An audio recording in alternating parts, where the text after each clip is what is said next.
เฮ้ยคุณเชื่อไหมว่าครั้งหนึ่งเคยมีโจรปล้นเครื่องบินที่สุภาพที่สุดในโลกแถมยังแต่งตัวดีเหมือนจะไปงานกาล่าดินเนอร์ซะอย่างนั้น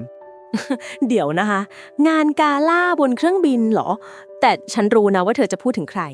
ชายปริศนาใส่แว่นกันแดดดำสั่งเหล้าเบอร์เบิ้ลจ่ายค่าเหล้าพร้อมทิปแล้วก็ฟุบกระโดดหายไปในความมืดพร้อมเงินกองโต ถูกต้องครับนี่คือคดีที่เป็นตำนานที่สุดในประวัติศาสตร์ FBI สหรัฐเลยนะคดีที่แม้ผ่านไป50กว่าปีก็ยังไม่มีใครรู้ว่าเขาเป็นใครหน้าตาจริงๆเป็นยังไงหรือแม้แต่ว่าเขารอดชีวิตหรือเปล่าอืฟังดูเหมือนหนังสายลับ007เลยอะแต่นี่คือเรื่องจริงๆนะทุกคน ยินดีต้อนรับทุกคนเข้าสู่ Zero to Know ค่ะ วันนี้เราจะพาทุกคนย้อนเวลาไปแกะรอยปริศนาของชายที่โลกเรียกว่า DB Cooper จากข้อมูลลับและแฟ้มคดีที่เราไปขุดมาให้แบบเจาะลึกเลยนะคะ เตรียมร่มชูชีพของคุณให้พร้อมแล้วกระโดดลงไปในเรื่องราวนี้พร้อมกันเลยครับโอเค ย้อนกลับไปวันที่ 24 พฤศจิกายน ปี 1971 นะคะ บรรยากาศที่สนามบินพอร์ตแลนด์รัฐออริกอนกำลังคึกคักเลยเพราะเป็นคืนก่อนวันขอบคุณพระเจ้า ใครๆ ก็เดินทางกลับบ้านกันหมด แล้วก็ท่ามกลางผู้คนมากมาย มีผู้ชายคนหนึ่งเดินเข้ามาที่เคาน์เตอร์สายการบิน Northwest Orient Airlines นะครับ เขาดูธรรมดามากเลย ใส่เสื้อเชิ้ตขาวผูกเน็กไทสีดำสวมสูทแล้วก็ถือกระเป๋าเอกสารใบหนึ่ง เขาแนะนำตัวว่าชื่อแดนคูเปอร์ เดี๋ยวนะคะแดนคูเปอร์แต่ทำไมใครๆ ก็เรียกเขาว่า DB Cooper ล่ะคะ อันนี้เป็นความผิดพลาดของสื่อสมัยนั้นครับ ตอนเกิดเรื่องนักข่าวรีบมาก ไปได้ยินชื่อผู้ต้องสงสัยอีกคนที่ชื่อ DB มา แล้วก็เอาไปลงข่าวปนกัน จนชื่อ DB Cooper มันติดหูคนทั้งโลกไปเลย ทั้งที่ในตั๋วเครื่องบินเขาเขียนชัดเจนว่าแดนคูเปอร์นะ โถขนาดชื่อยังจำผิด ไม่เป็นไรค่ะ โอเค กลับมาที่แดนของเรา เขาซื้อตั๋วเที่ยวเดียว เที่ยวบิน 305 ไปซีแอตเทิลราคาแค่$20เอง สมัยนั้นถูกมากเนาะ ใช่ครับ แล้วเขาก็ขึ้นไปนั่งแถวหลังสุดเลยนะ ที่นั่ง 18E บนเครื่องบิน Boeing 727-100 พอเครื่องขึ้นปุ๊บ จริงๆ แล้วสิ่งแรกที่เขาทำไม่ใช่การชักปืนนะ แต่เป็นการสั่งเครื่องดื่มซะอย่างนั้น เอ๊ะ สั่งอะไรคะ นมเย็นเหรอ เบอร์บอนแอนด์โซดาครับ เขานั่งจิบเหล้าสูบบุหรี่ราเล่อย่างใจเย็น จนกระทั่งเครื่องไต่ระดับได้ที่ เขาเรียกแอร์โฮสเตสชื่อฟลอเรนซ์ชัฟเนอร์มาใกล้ๆ แล้วก็ยื่นกระดาษโน้ตให้ อ้าว ฉันเดาว่าฟลอเรนซ์คงคิดว่าอิตานี่จีบฉันแน่ๆเลยเนาะ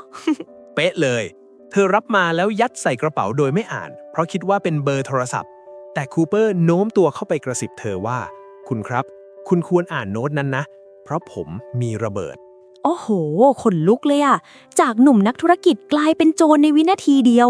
แล้วในโน้ตเขียนว่าไงคะ ในเอกสารระบุว่าโน้ตนั้นเขียนด้วยตัวพิมพ์ใหญ่ทั้งหมดเลยนะครับ บอกว่าในกระเป๋าเขามีระเบิด และสั่งให้เธอมานั่งข้างๆ พอฟลอเรนซ์ไปนั่งคูเปอร์ก็แง้มกระเป๋าให้ดู ข้างในมีแท่งสีแดงเหมือนไดนาไมต์8แท่งกับสายไฟระโยระยาง ของจริงนี่นา แล้วเขาต้องการอะไรล่ะคะ ข้อเรียกร้องเขาชัดเจนมากครับ ประการแรกเงินสด $200,000 ถ้าเทียบค่าเงินตอนนี้ก็ประมาณ 1.6 ล้านดอลลาร์เลยนะ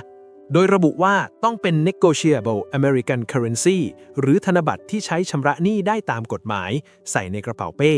ประการที่ 2 ร่มชูชีพ 4 ชุด และประการที่ 3 รถเติมน้ำมันมารอที่ปลายทางซีแอตเทิล เดี๋ยวนะคะ ขอเบรกตรงนี้แป๊บ ทำไมต้อง4ชุดอะคะ เขามาคนเดียวนี่ไม่ใช่หรอ หรือว่าเขากะจะพาตัวประกันกระโดดไปด้วยเนี่ย จริงๆ แล้วนั่นแหละครับที่เป็นความฉลาดของเขาเลย การขอร่ม 4 ชุดทำให้ FBI ไม่กล้าเอาร่มชูชีพที่ใช้ไม่ได้หรือร่มเสียมาให้ เพราะพวกเขาไม่รู้ว่าคูเปอร์จะบังคับให้แอร์โฮสเตสหรือนักบินกระโดดไปพร้อมกับเขาหรือเปล่า เป็นการประกันความปลอดภัยให้ตัวเองแบบเหนือชั้นมากเลยครับ ว้าว ร้ายกาจ แล้วตอนนั้นผู้โดยสารคนอื่นรู้เรื่องไหมคะ ไม่รู้เลยครับ นี่คือความพีคอีกอย่างคูเปอร์สั่งให้นักบินบอกผู้โดยสารว่าเรามีปัญหาขัดข้องทางเทคนิคเล็กน้อยต้องบินวนก่อนลงจอด ผู้โดยสารก็นั่งชิลกันไป หารู้ไม่ว่าข้างหลังเครื่องมีระเบิด แถมคูเปอร์ยังจ่ายค่าเหล้าที่สั่งไปด้วยนะคะ ให้ทิปแอร์โฮสเตสอีกต่างหาก พยานบอกว่าเขาสุภาพมาก ไม่ก้าวร้าวไม่หยาบคาย ดูเป็นคนมีความรู้และใจเย็นสุดๆเลย จริงๆ แล้วพอเครื่องลงจอดที่ซีแอตเทิล FBI ก็เอาเงินกับร่มชูชีพมาแลกกับผู้โดยสาร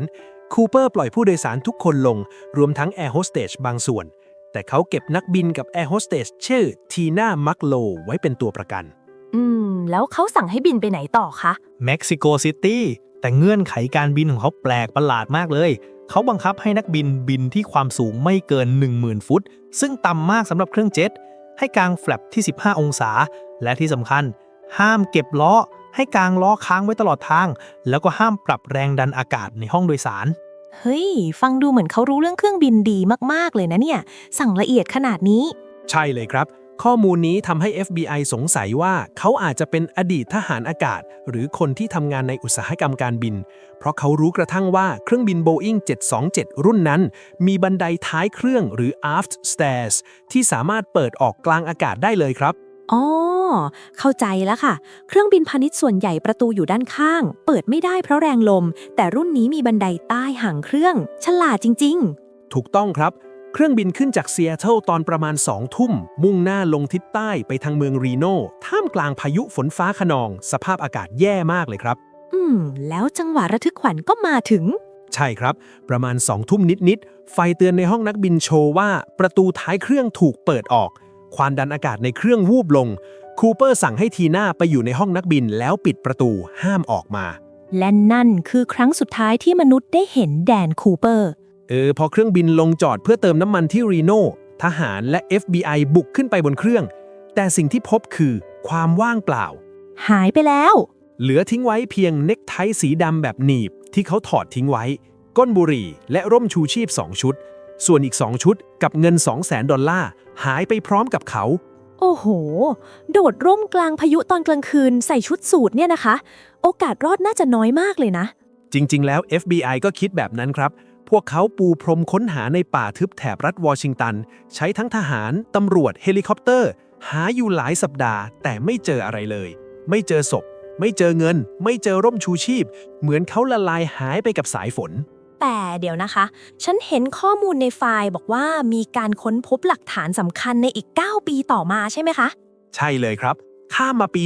1980 เลย มีเด็กชายวัย 8 ขวบชื่อไบรอัน อิงแกรม ไปขุดทรายเล่นริมแม่น้ำโคลัมเบียที่จุดชื่อว่าทีน่าบาร์ แล้วจู่ๆ ก็เจอห่อเงินสดเปื่อยๆ 3 ห่อ เงินของคูเปอร์ล่ะคะ เช็ค serial number แล้ว ตรงเป๊ะเลย เป็นเงินส่วนหนึ่งของค่าไถ่ประมาณ 5,800 ดอลลาร์ สภาพคือเปื่อยยุ่ยยางรัดของยังติดอยู่เลย ว้าว แล้วเงินเหลืออื่นล่ะคะ นั่นละปริศนา ทำไมเจอแค่ 5,800 แล้วมันมาอยู่ที่ริมแม่น้ำ บางทฤษฎีบอกว่าเงินอาจจะหล่นตอนเขากระโดด หรือร่างเขาอาจจะกระแทกพื้นแล้วเงินกระเด็นออกมา แล้วถูกน้ำพัดมาติดที่นี่ แต่ก็ไม่เคยมีใครเจอศพนะ แล้วเรื่องเน็กไทที่เขาทิ้งไว้ล่ะคะ สมัยนี้เทคโนโลยี DNA น่าจะช่วยได้เยอะนะ เรื่องเน็กไทนี่น่าสนใจมากเลยครับ เมื่อไม่กี่ปีมานี้กลุ่มนักสืบอิสระที่ชื่อ Citizen Sleuths ได้รับอนุญาตให้เอาเน็กไทเส้นนั้นไปส่องกล้องจุลทรรศน์อิเล็กตรอน แล้วเจออะไรคะ รังแคเหรอ เจอสิ่งที่พีคกว่านั้นครับ เขาเจออนุภาคโลหะหายาก พวกไทเทเนียม บิสมัส สตรอนเทียม ซึ่งในยุค 1970 เนี่ย โลหะพวกนี้จะพบได้เฉพาะในโรงงานเทคโนโลยีชั้นสูงมากๆ เช่น โครงการผลิตเครื่องบิน Boeing Supersonic หรือโรงงานเคมีระดับสูงเท่านั้นนะ เฮ้ย แปลว่าคูเปอร์ไม่ใช่โจรไก่กา แต่เป็นระดับวิศวกรหรือช่างเทคนิคในโรงงานไฮเทคเหรอเนี่ย เป็นไปได้สูงมากครับ นี่ทำให้กรอบของผู้ต้องสงสัยแคบลงไปเยอะเลย ว่าเขาต้องเป็นคนในวงการอุตสาหกรรมหนักแถบซีแอตเทิลแน่นอน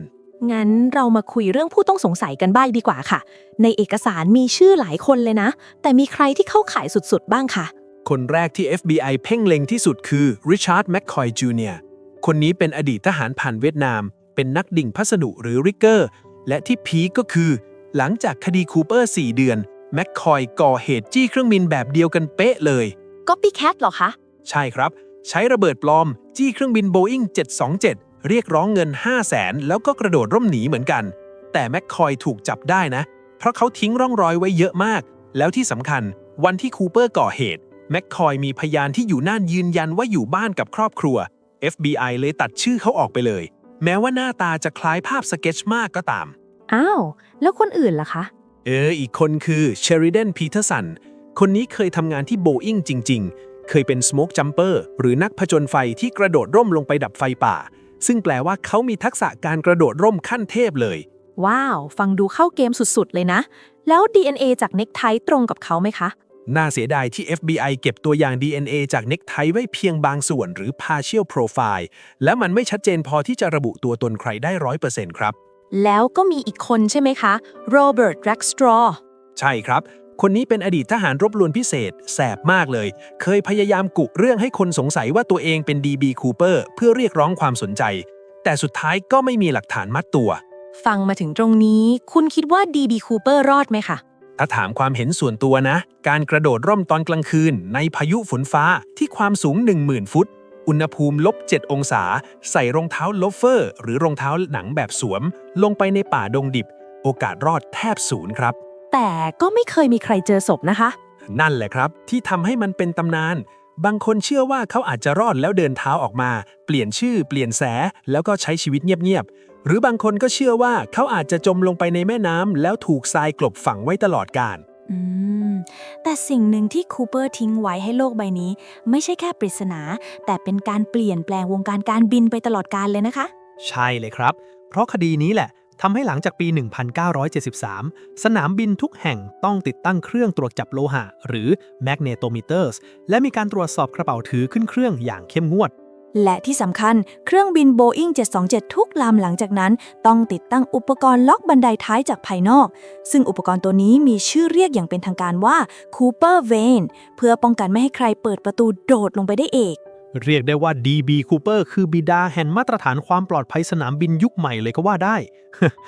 น่าทึ่งจริงๆนะคะ จากอาชญากรรมเพียงครั้งเดียวกลายเป็นเรื่องเล่าขานมาครึ่งศตวรรษ แฟ้มคดีนี้ FBI ประกาศยุติการสืบสวนไปแล้วเมื่อปี 2016 แปลว่าถ้าไม่มีหลักฐานใหม่ๆหลุดออกมา เช่น เงินที่เหลือ หรือชิ้นส่วนร่มชูชีพ ความจริงก็คงจะหายไปพร้อมกับคนคนนั้น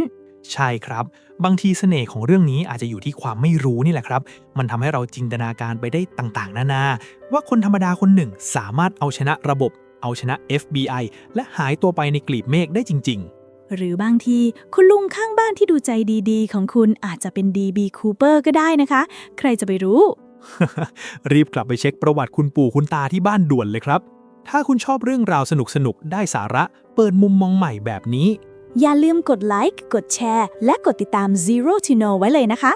แล้วเจอกันใหม่ตอนหน้ากับเรื่องเล่าที่สนุกกว่าที่คิดครับ จากศูนย์สู่รู้สนุกทุกคลิป บ๊ายบาย